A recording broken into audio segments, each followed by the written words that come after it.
Today, let's go over some tips for resizing a sweatshirt.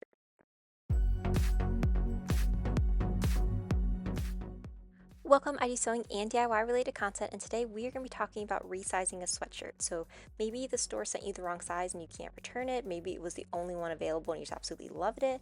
We're going to be talking about some quick ways that you can resize this. As you can see with the sweatshirt my family member gotten, it has a really large print, but it is way too big and we're not able to return it.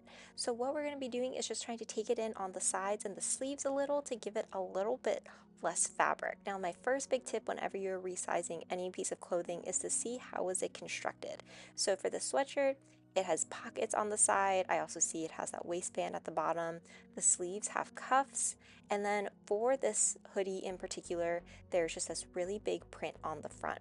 So I don't have a lot of room as far as like shortening this. So what I'm going to do is just cut the waistband off. Now I'm able to do that, one, because there's no big front pocket, so I don't have to worry about the front pocket being sewn into the sweatshirt in any way. But the other reason is because once I cut this off, sweatshirt material actually doesn't fray.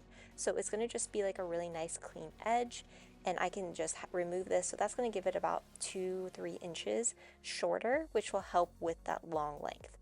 Now, when I'm cutting this, I'm just going to go through, cut it off, and then you can always make it look a lot neater. But I'm just going to put that to the side and I'm not going to worry about that anymore. Now, the second piece that I do need to think about with this is those pockets on the side. So there's kind of two ways you could go about this. One is I can just remove the pockets and not sew them, or two, I could add the pockets in later. So for mine, I really looked at it, and because of how it is made, I'm just going to remove the pockets completely.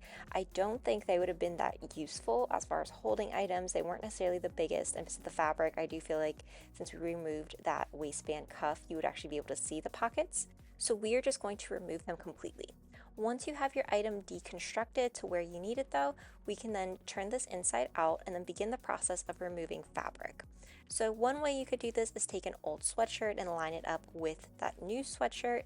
I know for mine, because of how big this is, I just want to remove as much fabric off the sides as possible without cutting into the print on the front. So I just started to go ahead and I started with 3 inches. It ended up being I took 5 inches off from either side to remove a lot of that extra fabric, but I just marked this with chalk and then did the exact same thing for the sleeve, but did it more in a tapered style. I really don't want to have to remove the cuff of the sleeve, so I'm just going to be tapering it, and then I just cut all that extra fabric off and repeated it for the second side. So you can see I have the sweatshirt that I do like, and I've laid it on top. It looks like it's fitting pretty good. The sleeves are a little bit longer. That's probably where my main difference will be.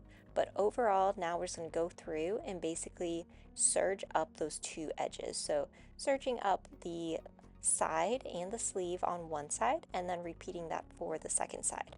I am going to use quilting clips for this. I just find that it holds the sweatshirt material a lot better. But really, that's going to be the only sewing we're doing in this little project. It's going to be nice and quick. Now, when it comes time to actually doing this, I would highly recommend using a serger. If you're somebody who doesn't have a serger and you only have a sewing machine and you still want to make these adjustments and alterations, you could do it with a zigzag stitch or an overcast stitch. It's just not going to look as clean potentially. I'm somebody though who really likes my seams to look just as good on the inside as the garment does on the outside. So like to me, using a sewing machine versus a serger would matter. But as you can see here, it is all nice and cleaned up, and you definitely could have done this with a sewing machine as well. So when I turn this right side out, we can see we got a lot of that fabric off from the edges. It looks really good. The sleeves are also much smaller, which is great. And the best part about all of this is we were able to do it all with just those two seams for the side and the sleeve. Now the bottom is slightly shorter, and when I tried this on, while it still does look a little bit big, it's much more to me just like an oversized look. It's not like I'm swimming in that sweatshirt material anymore, and I am a very similar size to my family member, so this should be good.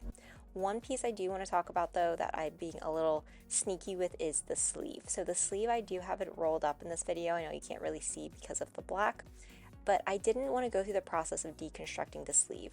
If that was something that really bothered you, you could deconstruct the sleeve, take some of that sleeve material off, and then re-sew it on. But you're going to get into a lot more math and having to make sure that the new sleeve fits into the original sleeve hole. So that's why I'm just going to be opting to roll this up. Overall, a really easy and quick little DIY, and if you enjoyed this video, be sure to like, comment, and subscribe, and let me know what you want to see next. Thanks for watching.